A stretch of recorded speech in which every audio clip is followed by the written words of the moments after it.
कि विपक्ष के नेता इन चीज़ों पे बात कर रहे हैं, ये बड़ा अजीब सा लगता है कि जिनके जब वो मुख्यमंत्री रहे 5 वर्ष, सरकारी कर्मचारी हज़ारों की संख्या में लगातार 3 वर्षों तक ओपीएस की अपनी लड़ाई लड़ते रहे, ओल्ड पेंशन को लेके। और जयराम जी ने कभी उनको मिलने का समय नहीं दिया, जिन्होंने कभी सरकारी कर्मचारियों के हितैषी होने की बात आज कर रहे हैं, जब वो सत्ता में थे तब वो बताएँ कि उन्होंने क्या किया। सरकार के कर्मचारियों के साथ नहीं है। मैं समझता हूँ जयराम जी को कोई गलती लग रही है, उनको अपना टाइम याद आ रहा है।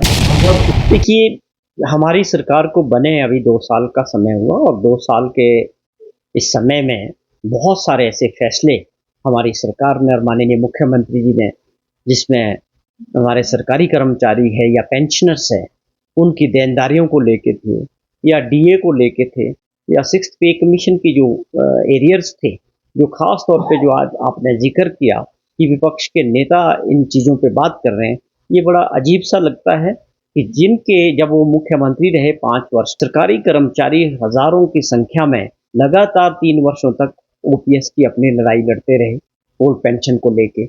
और जयराम जी ने कभी उनको मिलने का समय नहीं दिया। हज़ारों की संख्या में विधानसभा का घेराव शिमला में हुआ और धर्मशाला में विधानसभा का घेराव किया गया।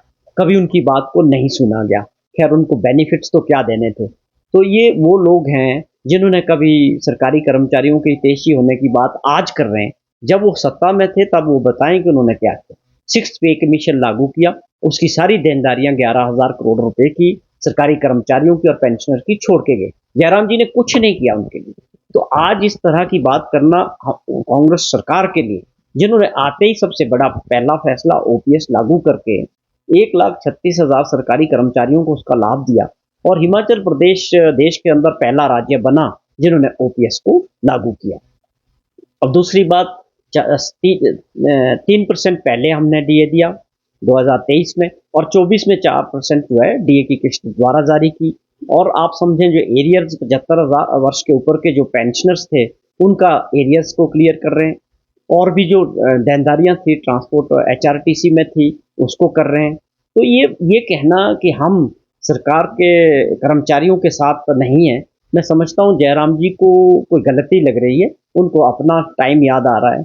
हम हर तरह से, और जहाँ लोगों की प्रमोशंस हैं या आप देखें कि भर्तियों की बात करें, 6,000 के करीब तो खाली एजुकेशन विभाग में जो है भर्तियों का प्रोसेस चला हुआ है, चाहे वो डायरेक्ट भर्तियां हो रही है या बैच वाइज भर्तियां हो रही है। 31,000 के करीब सरकारी कर्मचारियों की जो है युवा साथियों को रोजगार के रास्ते खोले हैं, जो उनके 5 वर्ष में भी नहीं थे, हमारे ये 2 वर्ष के ये कार्यकाल में रहे हैं। तो ये आरोप जो है राजनीतिक दृष्टि से टोटली बिल्कुल गलत है, खास तौर पे उस व्यक्ति द्वारा जो खुद सरकारी कर्मचारियों के विरोध में रहे, ओपीएस का विरोध करते रहे। हमारी सरकार ने जो है हमेशा सरकारी कर्मचारियों से अच्छे रिश्ते रखे।